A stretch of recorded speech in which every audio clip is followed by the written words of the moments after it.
Hello and welcome 10th class. अब आप लोगों को पता है कि आप लोग 10th क्लास में आ गए, तो आई होप आप लोग स्टार्टिंग से सीरियस हो गए। और मैं भी कोशिश करूंगा इस साल आप लोग के पूरे चैप्टर्स को, जो आप लोग की नई मैथ की बुक आई है, उसको आप लोग के साथ कवर करने की कोशिश करूंगा। तो अब हम चैप्टर 1 के फर्स्ट एक्सरसाइज से स्टार्ट करते हैं, ठीक है। तो फर्स्ट एक्सरसाइज के क्वेश्चंस में फर्स्ट क्वेश्चन क्या, हमें जो नंबर्स हैं इनको हमें किस में शो करना है, इनको हमें शो करना है प्राइम नंबर में, ठीक है। इनके फैक्टर करने हैं। तो सबसे पहले हम 140 करते हैं। अच्छा देखो, एक प्राइम नंबर के बारे में समझो। प्राइम नंबर्स का मतलब हुआ वो नंबर्स जो किसी के टेबल में नहीं आए, 1 और अपने टेबल में आए। प्राइम नंबर्स हो सकता है, अगर आपको कि सर ये तो 10 से भी डिवाइड हो रहा है, ठीक है, चलो मैं आपकी बात मान लेता हूँ, और आपसे भी 10 से डिवाइड हो रहा है, पर इसने हमें कहा prime factors, product of prime factors. ये चेक करो क्या 10 प्राइम नंबर है। कोई भी नंबर रखने से पहले आप अपने एंड से चेक करो क्या जो हम नंबर यूज कर रहे हैं वो प्राइम नंबर है या नहीं। आपको लगेगा कि आपने ठीक किया है, लेकिन वो क्वेश्चन गलत होगा, क्योंकि आपने प्राइम नंबर की जगह कंपोजिट नंबर यूज कर लिए होंगे। अब 10 के फैक्टर देखते हैं। 10 1 के टेबल में भी आता है, 2 के में भी आता है, 5 के में भी आता है, 10 के में भी आता है। तो ये प्राइम नंबर तो रहा नहीं, क्योंकि प्राइम नंबर का रूल क्या है, वो उसके सिर्फ 2 ही फैक्टर होंगे, 1 एंड इटसेल्फ, यानी कि वही नंबर होगा प्राइम नंबर जिसके सिर्फ 2 ही फैक्टर हो। एक तो वो अपने टेबल में आए और एक के टेबल में आए। एक के टेबल में तो सभी आएंगे। आ जाओ, 140 को हम 2 से करते हैं क्योंकि पीछे 0 है। 5 से भी कर सकते हैं। 70 आ गया, 5 से कहा था, 5 से कर दो। 14 आ गया, फिर 7 से कर दो। तो 140 के फैक्टर्स क्या हुए हमारे, 2 इंटू 5 इंटू 7 इंटू 2, ठीक है।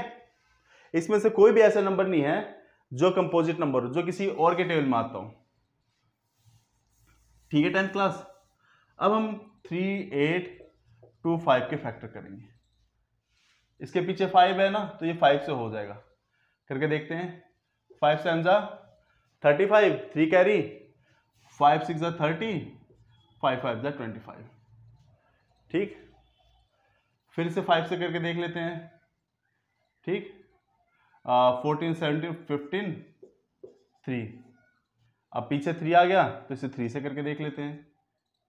3 सॉरी, पीछे 3 आ गया इसलिए नहीं गया, सॉरी ये मैंने गलत कह दिया। 3 का रूल क्या होता है, इनको जोड़ के देख लो। ये जो नंबर जुड़ रहे हैं, अगर ये 3 के टेबल में आ गए तो यानी कि ये 3 से डिवाइड होगा। 5 + 1 6, 6 + 3 9। क्या 9 3 के पार्टी में आता है? बिल्कुल आता है। तो आप 9 3 से डिवाइड कर दोगे। 3 5 15 1, ये 3 से हो जाएगा, फिर ये 17 से हो जाएगा। तो इसके फैक्टर क्या क्या हमारे पास, 5 इंटू 5, 3 इंटू 3 इंटू 17। आप चाहो तो इसको 5 का स्क्वायर इंटू 3 का स्क्वायर इंटू 17 भी लिख सकते हो।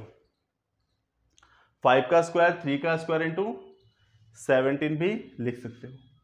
अब 7 4 2 9 ये किसके टेबल में आता है? ये 17 के में करके देखते हैं। या तो 23 के में भी रहा है, 17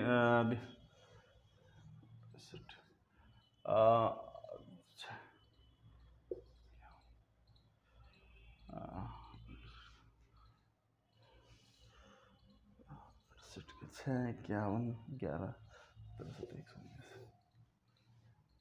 ये 23 के पार्टे में आ रहा है।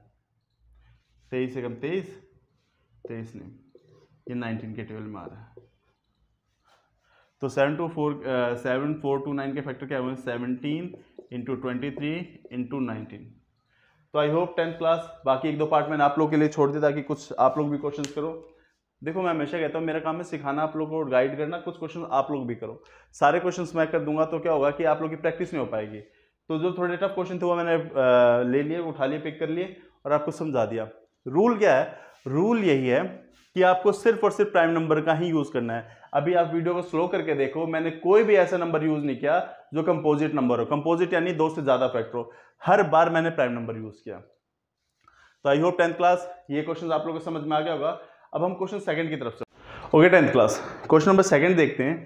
क्वेश्चन नंबर सेकंड कह रहा है कि एलसीएम निकालो, एचसीएफ भी निकालो, फिर उसके बाद वेरीफाई करो कि LCM into HCF is equal to first number into second number. इसको हम प्रोडक्ट ऑफ नंबर भी कह सकते हैं।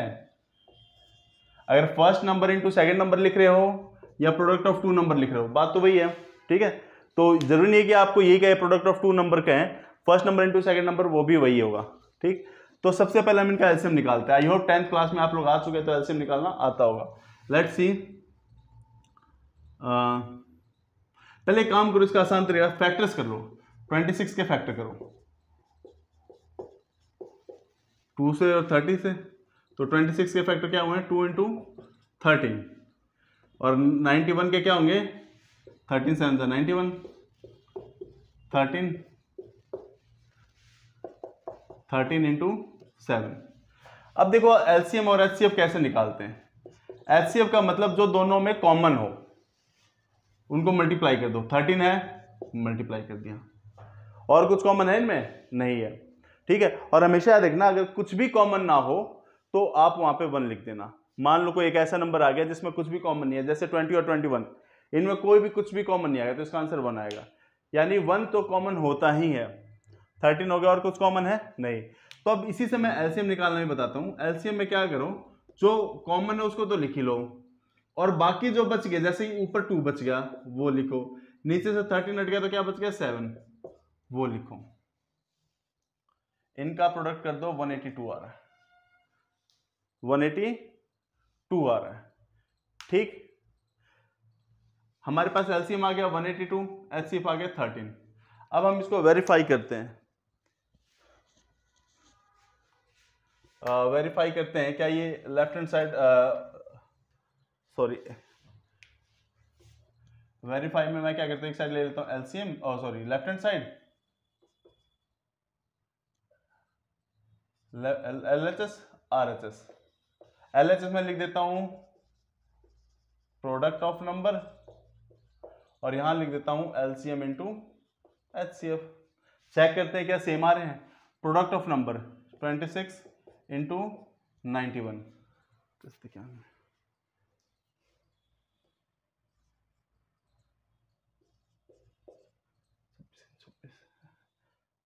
और एलसीएम एचसीएफ कोई मल्टीप्लाई, एलसीएम हमारा 182 है, ये 13 है, 13 टू 26 का 6 2 क्या 13 8 2 2,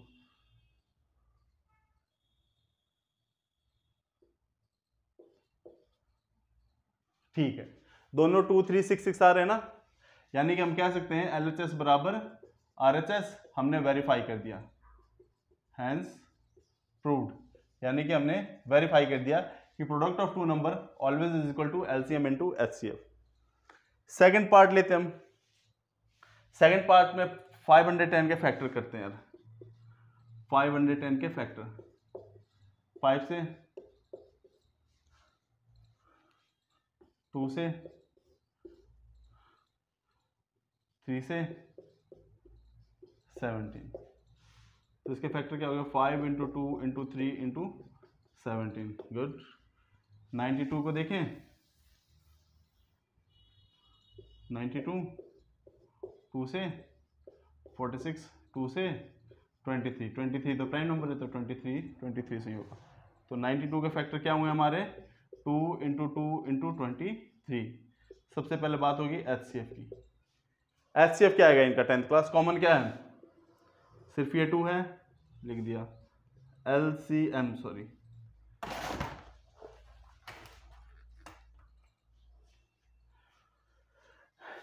एलसीएफ आ गया हमारा 2। अब हम लेंगे एलसीएम। एलसीएम क्या होगा, देखो ऊपर से 2 कॉमन है वो ले लिया हमने, क्या बच गया 5 3 17, 5 लिख दिया, 3 लिख दिया, 17। इनको मल्टीप्लाई करो, 5 2 जा 10, 10 3 जा 10 3 जा 30, 30 30, कुछ मिसिंग तो नहीं है ना, ओ ये 23 मिसिंग है, सॉरी 23 मिसिंग है। 5 2 5 3 17, 5 3 17, नीचे एक और 2 फिर 23। इनका मल्टीप्लाई करके देखो, हमने मल्टीप्लाई कर रखा है 23 आएगा 23 407।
Okay 10th class. अब हमारे पास क्वेश्चन है, हमें एचसीएफ दे रखा है इसने, हमें एलसीएम निकालना और ये दो नंबर भी दे रखे हैं 306 और 657। तो अभी हमने से पिछले क्वेश्चन में क्या था, फार्मूला क्या था, LCM into HCF is equal to first number into second number. यही रूल था 10th क्लास, अभी मैंने जो आप लोगों को बताया था। लेट्स सी, इसमें अगर वैल्यू पुट करते तो एलसीएम वी डोंट हैव, हमारे पास एलसीएम नहीं है, नहीं पुट कर रहे। एचसीएफ 9 है, फर्स्ट नंबर की वैल्यू 306 है, सेकंड नंबर की वैल्यू 657 है। अब हमें एलसीएम निकालना है, तो 10th क्लास आप लोगों को पता ही होगा, जो इधर नंबर मल्टीप्लाई है उधर जाते ही डिवाइड हो जाएगी। तो लेट्स सी, हम इसे डिवाइड कर देते हैं 9 से, 9 3 27, 9 4 36, तो तुम्हारा एलसीएम आ जाएगा 34 इंटू 657। इसको मल्टीप्लाई कर दो and that's will be answer. Multiply करके देख लेना 10th क्लास, ठीक है, मल्टीप्लाई आप लोग अपने एंड से कर लेना और देख लेना जो आंसर आ रहा है उसी के हिसाब से हम लोग ये क्वेश्चंस करेंगे। तो आई होप क्वेश्चन ये समझ में आ गया होगा आपको। फोर्थ, इसमें क्या है, कई बार जरूरी नहीं कि जैसे इस बार तुम्हारे पास एलसीएम गिवन नहीं है, कई बार फर्स्ट नंबर गायब कर देंगे। फार्मूला यही रखना है, वैल्यू पुट कर देनी है। जैसे मेरे पास एचसीएफ की वैल्यू थी, मैंने पुट कर दी, फर्स्ट नंबर की वैल्यू थी, सेकंड नंबर की वैल्यू थी, पुट कर दी। एलसीएम कैसे करें, तो अब हमारे पास एलसीएम मिसिंग था ना, तो सबकी वैल्यू रखी, जो इधर उधर जा सकते थे, मल्टीप्लाई डिवाइड होते थे, वो हमने कर दी and we will find our answer. This is the only way, यही एक तरीका है और ये क्वेश्चन आ सकता है, ठीक है, ये आपके यूटी में भी आ सकता है, मे बी सीबीएसई वाले भी पूछ सकते हैं, तो इस क्वेश्चन को इंपॉर्टेंस जरूर दो, ठीक है। अब हम नेक्स्ट क्वेश्चन देखते हैं, क्वेश्चन 5 क्या है। ओके 10th क्लास, क्वेश्चन 5 देखो आप लोग। क्वेश्चन 5 में आप लोग से ये पूछ रहा है, क्या 6 की कोई ऐसी पावर हो सकती है जो 0 के साथ एंड करे, यानी जिसके लास्ट में 0 हो, एंड विद 0। सपोज दैट मैं 6 की पावर 1 लेता हूं, 6 की पावर 1 की वैल्यू 6, नहीं 0 तो नहीं आ रहा। सपोज मैं 6 की पावर 2 लेता हूं 36, 0 अभी भी नहीं आ रहा। सपोज मैं 6 की पावर 3 लेता हूं, ये 0 अभी भी एंड नहीं कर रहा, ठीक है। इसके दो मेथड हैं, मैं इजी आप लोग कन्वे करने की कोशिश करता हूं, इजी मेथड समझा, दोनों मेथड इजी ऐसा नहीं है, ठीक है, एक सिंपल मेथड समझाने की कोशिश करता हूं। तो ये बात हमेशा याद रखना, 6 की कितनी भी पावर ले लो वो 0 के साथ एंड नहीं कर सकता। This is the formula, this is the rule, क्योंकि 6 की पावर आप 10 ले लो, 12 ले लो, कुछ भी ले लो, ठीक है, ये 0 के साथ एंड करेगा ही नहीं। अब ये एक ऐसा क्वेश्चन है जिसमें आप लोग को स्टेटमेंट लिखनी है। जैसे जैसे आप लोग का मैथ बढ़ता जाएगा ना, 11th 12th के बाद ना, कुछ ऐसे मतलब जैसे कि हम कॉलेज में जाते हैं, उसमें एक आध चैप्टर ऐसा आता है जिसमें हम थ्योरेटिकल पढ़ते हैं, तो इसी तरीके से इस क्वेश्चन में हमें सारा थ्योरी लिखना है, जो हम जानते हैं उसे इंग्लिश में स्टेट करना है। तो मैं सिंपल लैंग्वेज लिखने की कोशिश करता हूं, we know that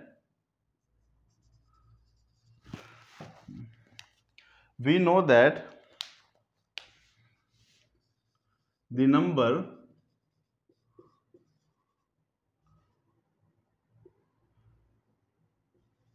ends with 0। हमें पता है जो नंबर 0 पे खत्म होते हैं, यानी जिसके एंड में 0 आता है, having 2 and 5 as a factor, यानी जो भी 0 पे खत्म होता है, जिसके लास्ट में 0 आता है, उसके फैक्टर में 2 और 5 तो दिखता है। अब आप कहोगे कैसे सर, तो सपोज दैट मैं 40 लेता हूं, 40 के फैक्टर करना 2 इंटू 2 इंटू 2 इंटू 5, 2 और 5 का पेयर दिख रहा है ना। सपोज दैट आप कह रहे हो सर 30 में 2 इंटू 3 इंटू 5, अगेन 2 और 5 का पेयर दिख रहा है ना। आप कोई भी नंबर ले लो, ये मैंने 40 30 का एग्जांपल है, आप कोई भी नंबर ले लो जिसके पीछे 0 है, उसके जब आप फैक्टर करोगे तो आपको 2 और 5 तो डेफिनेटली दिखाई देगा। तो मैंने ये लिख दिया, we know that the number ends with 0 having 2 and 5 as a factor के रूप में होते हैं, बट 6 की पावर n, 6 के फैक्टर करो, पावर को यूं का यूं रहने दो, 6 के फैक्टर करना क्या आएगा, 2 into 3 आएगा ना 6 के फैक्टर करेंगे तो, but 6 has only 2 as a factor, not 5, यानी 6 के पास फैक्टर के लिए 2 है, 5 नहीं है, और जिसके पीछे 0 लगता है 2 और 5 दोनों होने चाहिए। तो 6 has only 2 as a factor, not 5। 6 के पास 2 तो है फैक्टर के लिए, लेकिन 5 नहीं है, ठीक है। So it can't and with 0, यानी ये 0 के साथ खत्म नहीं हो सकता, ठीक है। इसको आप थोड़ा और बढ़ा चढ़ा के भी लिख सकते हो, लेकिन ये भी आंसर जस्टिफाई करता है। हमने ये लिखा है कि जिसका एंड 0 के साथ होता है उसके पास 2 और 5 एज ए फैक्टर तो होते ही हैं, लेकिन 6 के पास सिर्फ 2 है, 5 नहीं है, इसलिए so it can't and with 0, इसलिए 0 के साथ एंड नहीं करेगा, ठीक है। इतना हो गया क्लियर। अब हम नेक्स्ट क्वेश्चन देखते हैं एक बार। 10th क्लास क्वेश्चन नंबर 6 देखते। This one is your 6 not 5, 5th, this is your 6th question. Composite number के बारे में पूछा, क्या ये कंपोजिट नंबर है? सबसे पहले मैं कंपोजिट नंबर के बारे में आप लोगों को बता दूं, नई चीज़ नहीं है, I know many of you know that, इसके आप में से कई सारे जानते होंगे। कंपोजिट नंबर होते क्या हैं? कंपोजिट नंबर वो नंबर्स होते हैं, उन नंबर्स को कहते हैं जिनके 2 से ज़्यादा फैक्टर हो। फॉर एग्जाम्पल 10 के कितने फैक्टर हैं? 1 के टेबल में आता है, 2 के में आता है, 5 के में आता है और 10 के में आता है। मोर देन 2 हो गए ना, 6 के कितने फैक्टर हैं? 1 2 3 6, मोर देन 2 हो गए। 4 के कितने फैक्टर हैं? 1 2 4। तो वो हर नंबर जिसके 2 से ज्यादा फैक्टर होंगे उसको हम कंपोजिट नंबर कहेंगे। ये देखो, ये ना ये एक्सरसाइज जो है बहुत बेसिक है, 7th 8th क्लास के बच्चे भी इसको इजीली कर सकते हैं, बस थोड़ा सा कॉन्सेप्ट यूज करना है। देखो एक चीज और, आप लोग 10th क्लास में आ गए तो आप लोग मेंटली इतने मैच्योर हो गए कि इन बेसिक चीजों को आप लोग कर सको। ये काफी ज्यादा एक नई चीज नहीं सीख रहे हो आप लोग, एलसीएम एचसीएफ ये सब, composite, prime number, this all things you know very well, आप इन सबको पहले से ही बहुत अच्छे से जानते हो। हम इसी के बारे में थोड़ी सी प्रैक्टिस कर रहे हैं। Now see 7 11 13 plus 13 composite number. उससे पहले इस क्वेश्चन को आसान करने के लिए मैं आपके लिए एक एग्जांपल लेता हूं। अच्छा 40 के कितने फैक्टर होंगे? पहले बात ये तो पक्का है ना कि 40 कंपोजिट नंबर है, इसके बहुत ज्यादा फैक्टर्स हैं। क्या 40 को मैं 8 × 5 नहीं लिख सकता? लिख सकता हूं, 2 नंबर दिखा दिए, और 40 का फैक्टर 40 तो होगा ही, 1 होगा ही, ठीक है। यानी अगर कोई नंबर किसी 2 नंबर का प्रोडक्ट आता है, जैसे 35 है, मान लो 35 है, मान लो 35 है, 35 किन 2 नंबर का प्रोडक्ट है? 7 × 5। तो आप इसी से समझ लो यार, जब इसके 2 प्रोडक्ट आ रहा है, 2 नंबर पहले ही आ गए, तो 1 भी आएगा और ये जो 35 भी आएगा, यानी 4 तो इसके मतलब 4 तो इसके फैक्टर ऑलरेडी हो गए, ठीक है। जैसे 30 लेता हूं मैं, 30 10 × 3 लिख दूं, और सारे फैक्टर के बारे में छोड़ दो, ये 2 तो इसके फैक्टर हैं कि नहीं है? जो मल्टीप्लाई में 3 के पार्ट में भी 30 आता है और 10 के पार्ट में भी 30 आता है, ये 2 तो फैक्टर होंगे ही होंगे जो मल्टीप्लाई करने से आ रहे हैं। सेम ऐसे ही 8 और 5 40 के फैक्टर होते ही हैं। सेम ऐसे 35 और 7 और 5 तो होते ही हैं। अब इस क्वेश्चन में देखो, इस क्वेश्चन में हम क्या कर सकते हैं? 13 कॉमन ले लेंगे। 13 कॉमन लेते 7 × 11 बच गया, प्लस अब 13 हमने कॉमन ले लिया तो 1 आ गया। तो इसके फैक्टर देखो, 77 + 1, 13 × 78। अब इसके क्या क्या देखो, 78 तो फैक्टर होगा ही, 13 भी फैक्टर होगा ही, 1 भी फैक्टर होगा ही, तो more than it has more than 2 factors, 2 factors, so it is a composite number। 2 से ज्यादा फैक्टर कैसे? देखो 1 तो होगा ही होगा, it has more than 2 factor, common लिख लो, 1 सॉरी कॉमन नहीं, it has more than 2 factors, यहां ब्रैकेट में लिख भी दो, 1 13 78 है ना, ये तीनों फैक्टर है। It has more than 2 factor, ये 2 नंबर आ गए, जैसे मैंने यहां समझाया ना, जो भी इसका प्रोडक्ट आएगा वो 13 के टेबल में भी आएगा और 78 के टेबल में भी आएगा, और 1 के में तो आना ही है सब कुछ को। तो मैंने लिख दिया है इसके पास 2 से ज्यादा फैक्टर है, 1 भी है, 13 भी है, 78 भी है, साफ साफ लिख देता हूं, मोर देन 2 फैक्टर्स, या 2 फैक्टर्स के साइड में लिख देता हूं, 1 13 78, it has more than 2 factors, so it's a composite number. अब इसका बी पार्ट भी है बी पार्ट भी ऐसे ही है, उसमें 5 कॉमन है शायद, आप उसको कर लेना। सेम इसी तरीके से करना, देखो 5 कॉमन ले लोगे, एक डिजिट बनेगी, उनको ये इस तरीके से 2 नंबर में दिखाई देगा, 1 डाल देना क्योंकि 1 तो होना ही है। तो इसके आपने दिखा दिया मोर देन 2 फैक्टर्स हैं, मोर देन 2 दिखा दो, दैट्स इनफ। हाँ जी, 2 फैक्टर से ज्यादा हैं इसलिए कंपोजिट नंबर है। Okay 10th class. अब हम अपने एक्सरसाइज के लास्ट क्वेश्चन की तरफ चलते हैं। लास्ट क्वेश्चन के बारे में हम आप एक चीज मैं आप लोगों को बताऊंगा, उसको हम ध्यान से देखेंगे।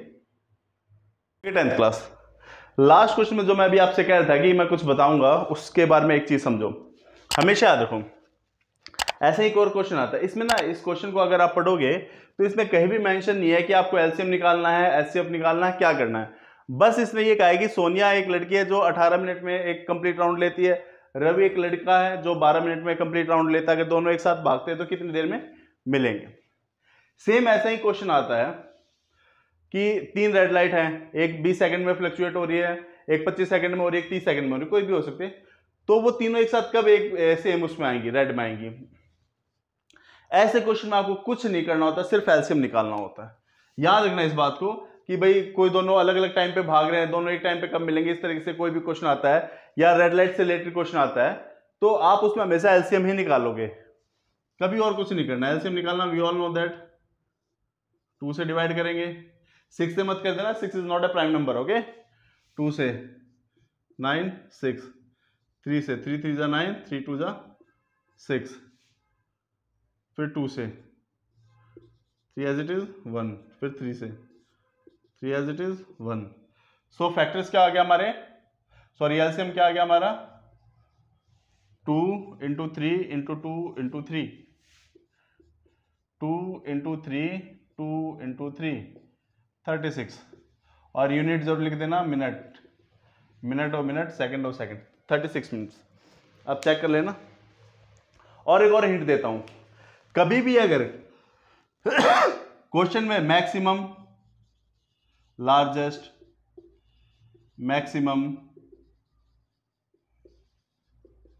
हाईएस्ट ऐसे वर्ड यूज हो, कभी भी आपको क्वेश्चन में कभी ये हिंट, यही हिंट काफी है।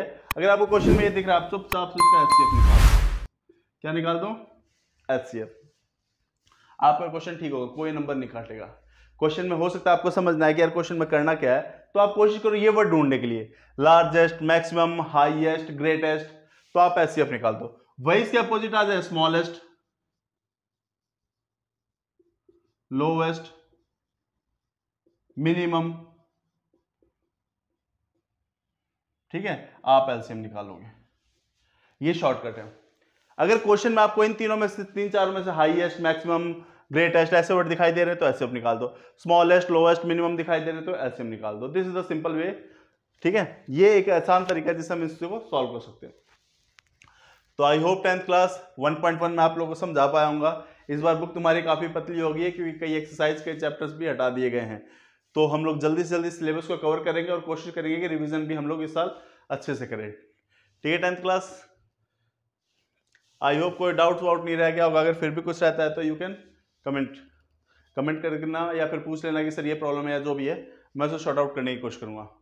Thank 10th class, enjoy your day.